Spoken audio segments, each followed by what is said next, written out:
Isang mag-aaral ng tangkang magpakamatay, nagpatingin sa counseling. Isang addict sa droga, pumunta sa rehab. At isang 15 anyos taong gulang na biktima ng pang-aabuso, nagsalita upang maghanap ng tulong. Isang mag-aaral sa Ozami City National High School, nagtangkang magpakamatay dahil sa depresyon. Narito si Iris para sa buong detalye. Maraming salamat, Wendy.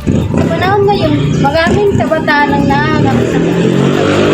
Mula sa depression hanggang sa bisyo at karanasan ng tahanan.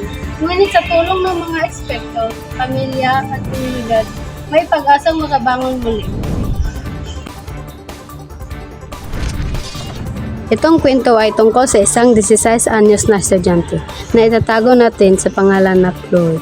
Nagtangkang magpakamatay dahil sa matinding depression at problema sa buhay. Sa kabutihang palad, siya ay nailigtas at ngayon ay sumasailalim sa counseling. Alam ko noon, wala ng pag-asa. Hindi ko alam kung paano haharapin ang lahat. Pero nang humingi ako ng tulong, natutunan kong may mga taong handang makinig at umalalay sa akin. Mga eksperto, napakahalaga ang pagpapatingin sa counselor para sa mental health support. Kaya nausap natin ang counselor tungkol dito. Ang depresyon at suicidal thoughts ay seryosong mga isyu, pero may paraan para malampasan ito. Ang pagbabahagi ng iyong nararamdaman at paghingi ng tulong ay malaking hakbang patungo sa pagkakas. 7 anyos na dalaga, nalulong sa ipinagbabawal na gamot. At nagparehab, nandito si Jasmine para sa buong detalye. Isang 17 anyos na dalaga na si Ana na nalulong sa ipinagbabawal na gamot, ngunit ngayon ay nasa rehabilitation at unti-unting bumabangon. Nagsimula akong gumamit ng droga, pagkatakasan ng mga problema ko. Yung mas lalong lumala ang mga sitwasyon. Nung papasok ako sa rehab, doon ko natutunang may ibang paraan para ayusin ang buhay ko. Ayon sa mga eksperto, ang adiksyon ay isang sakit pero hindi ito katapusan ng buhay ng isang tao. Ang pagiging adik at hindi nangangahulugang wala ka ng pag-asa. Ang rehabilitation ay isang hakbang tungo sa pagbabagong buhay. May mga taong handang tumulong at ang mahalaga ay pilitin mong lumangon.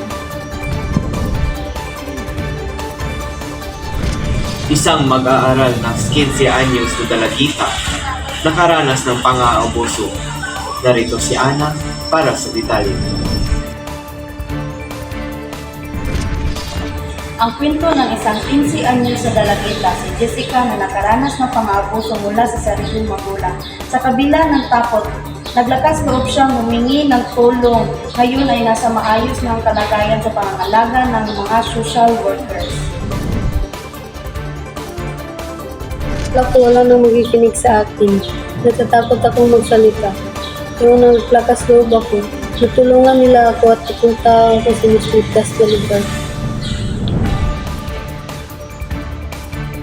Paalala ng mga kinaukulan ng may mga organisasyong handang tumulong sa mga biktima ng pang-aabuso. Huwag matakot magsalita. Kung nakaranas ka ng pang-aabuso, lumapit sa isang pinagkatitiwalaang tao o mga otoridad. Laging may paraan para magkaligtas at makapagsimula muli. Sa'yo, Randy. Maraming salamat, Ana, sa pagbabalik ng DXTV News. DSWD ilulunsad ang bagong digital initiative para pabilisin ang proseso ng donasyon. DSWD binanggit ang papel of walang gutom program at mga nutrition education session laban kontra gutom. Sa mga detalye, magbabalik ang DXDD News. Nung nakita ko ulit siya, iba pa rin pala yung feeling, no? Na kahit maraming tao sa lugar na yun, makikilala ko agad siya eh. Bakit nga naman hindi? Siya yun eh. Siya yung nagustuhan ko. Siya yung minahal ko. At kung noon, binigay ko lahat, siguro ngayon, kaya ko ring ibigay pa lahat at ibigay pa yung nararapat. Kung papayagan ni Tadhana, kung papayagan niya, baka sakaling pwede ulit, di ba? One natural Americano. Or Marie. Marie? Joy, ano ba? Joy is gone. Joy, lukusan na tayo. I said Marie, so stop acting like you know my name. Stop acting like you own it. Hindi ako si Joy, no, will never be Joy. Stop calling me that.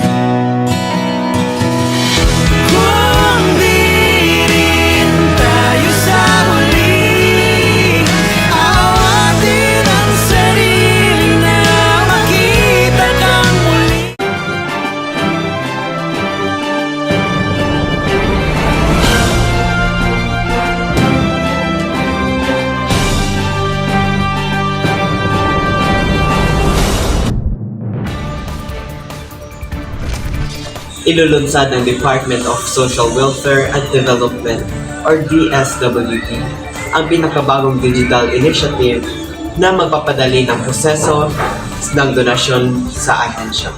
Narito si Elakan para sa buong detalye. Ang bagong website na tinatawag na Kaagapay Donations Portal ay magsisilbing online platform para sa mga donor na magpadala ng kanilang cash donation sa DSWD, para sa disaster relief, operation at para sa in-kind at cash donation sa DSWD centers at residential care facilities. Sinabi ni Secretary Irene Damlao, ang tagapagpasalita ng DSWD na ang Kaagapay Donation Portal ay magpapahusay sa parehong operational efficiency at pangkahalahatang karanasan ng donor. DSWD cites role of Walang Gutom program, nutrition education session, and fight for hunger. Narito si Jasmine para sa buong detalye. Jasmine.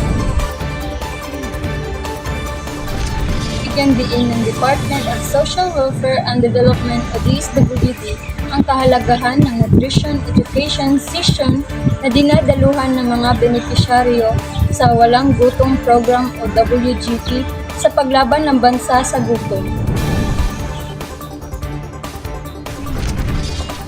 Bubukas ng seremonya ng WGP Kusinero Cook-Off Challenge sa Alicia Community Center sa Alicia Isabela noong Huwebes, Marso 20 City. Sinabi ni Undersecretary Ido Punay ng DSWD Innovation and Program Development Group or IPDG na layunin ng WGP na isulong ang nutrition at pagbabago sa pag-uugali ng mga benepisyaryo sa pamamagitan ng pagtulong sa kanila na maunawaan ang halaga ng NAT education sa pamamagitan ng pag-aaral ng nutrition.